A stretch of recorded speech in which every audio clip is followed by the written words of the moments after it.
So I'm going to turn it over to our first one. All right, hello everybody. We're going to be talking about braving the cold, seeking well-being through evening cold plunging. I'm Garett. I'm Caroline. I'm Rylee. And I'm Carlie.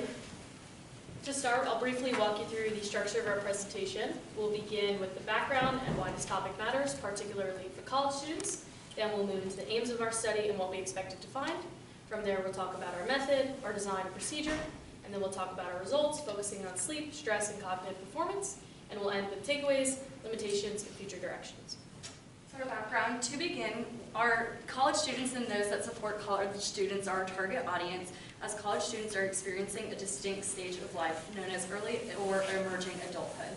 In this stage of life, sorry, it's light, I can't see. In this stage of life, college students are experiencing a lot of changes, and those changes can bring stress, loneliness, and fatigue.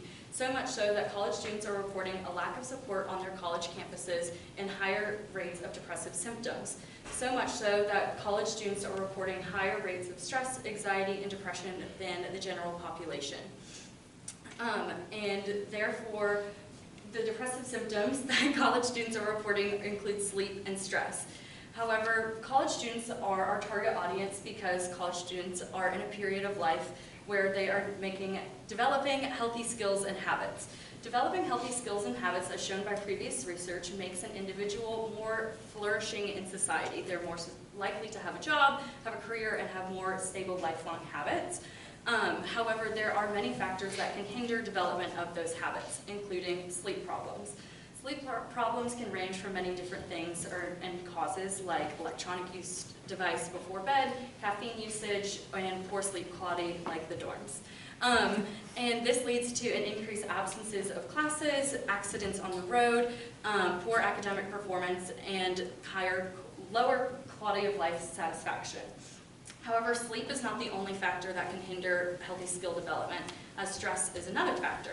However, stress is experienced in many different ways. There's negative stressors that many of us experience every single day with academic pressure, academic performance pressure, time pressure, and social pressure, and those are those negative stressors that you commonly feel. However, there's also positive stress, known as eustress, and that is stress that elicits a positive emotion, and that form of stress can increase your work ethic. So how this applies to cold plunging.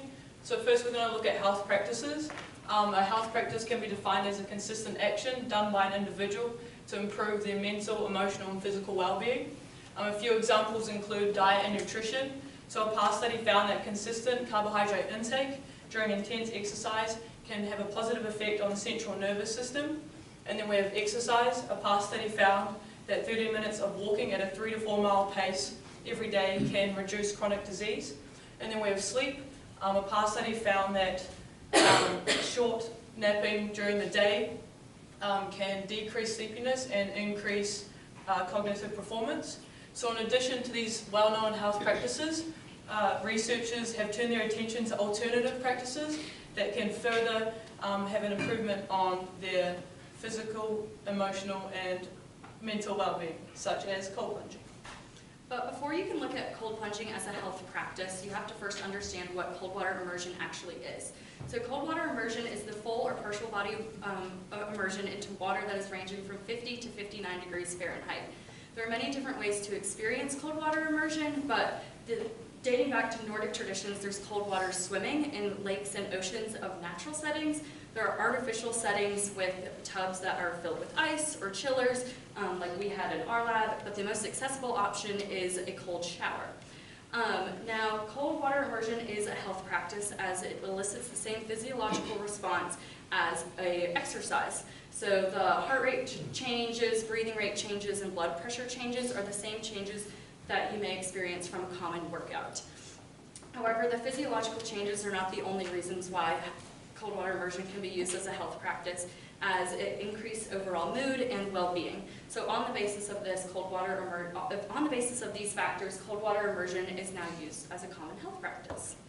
So from several past studies, we found that cold water immersion reduces stress, it has a positive influence on cognition, it improves sleep, it is seen as a cultural/long-term practice, and it aids in post-exercise recovery.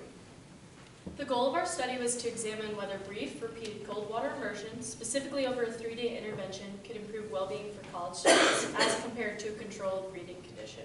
Specifically, we looked at 3 main outcomes, which are sleep, stress, and cognitive performance. We hypothesized that participants in the cold plunge condition would show greater improvements across these measures. This is based on the idea that cold exposure acts as a physiological stressor, increasing resilience and improving overall functioning over time.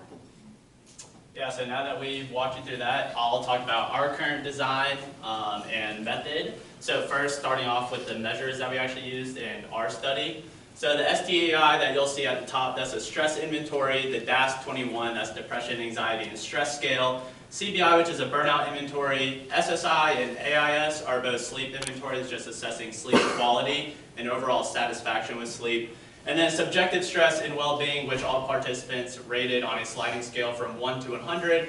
And then our design fluency task, that's how we measured cognitive performance. It has 3 trials. Trial 1, assessing attention. Trial 2, assessing inhibition. And then trial 3, assessing cognitive flexibility, switching between different rules.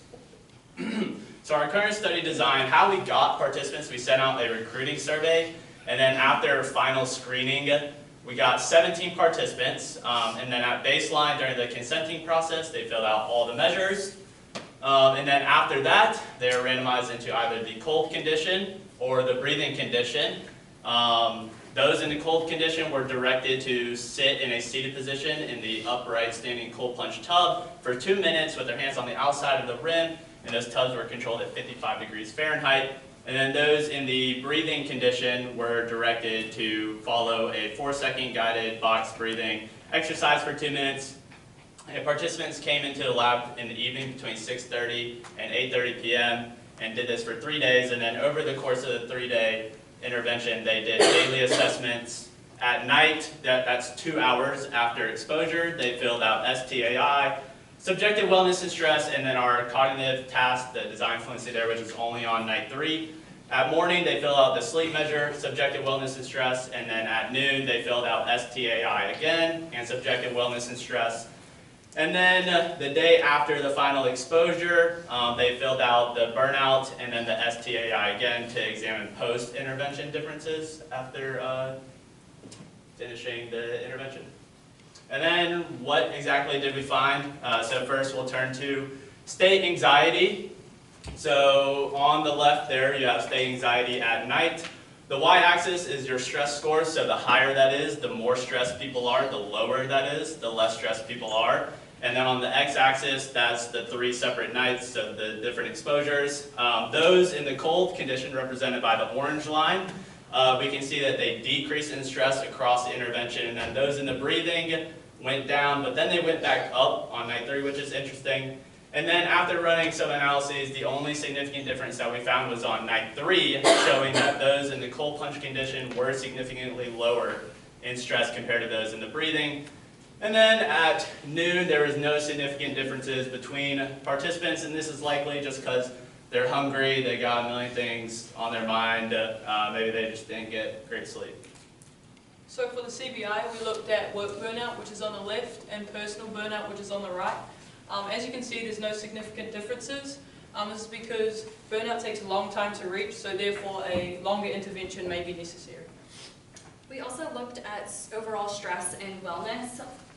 On our stress scales, there is only significance on day 3 of the study at noon, where our cold plunge, there was a significant difference between the cold plunge and the control condition for average stress. However, what is most interesting about these figures is that overall the cold plunge condition represented by the orange line has lower stress scores than those in the breathing condition.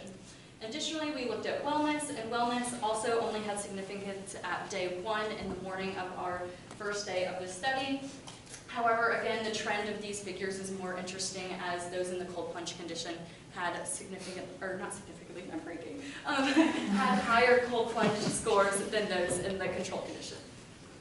Next, we specifically looked at sleep scores across the intervention period. Overall, we did not find any statistically significant differences between the cold plunge condition and the breathing condition. These data are not as predicted and were super interesting, as you can see a clear shift in the sleep scores on the 3rd morning. On the first 2 mornings, participants reported lower sleep quality, and then on the 3rd morning, they reported that higher sleep quality. Next, to assess cognitive performance, we used a design fluency task. We found that participants performed significantly better in the cold plunge condition than the breathing condition on the second trial. The other trials were not statistically significant, but showed trends in the same direction. Overall, this points to acute cognitive benefit of cold water exposure, but one that likely depends on task complexity. So lastly, we have our takeaways. So our study is beneficial as it is a controlled study. This is unique to previous studies that we looked at.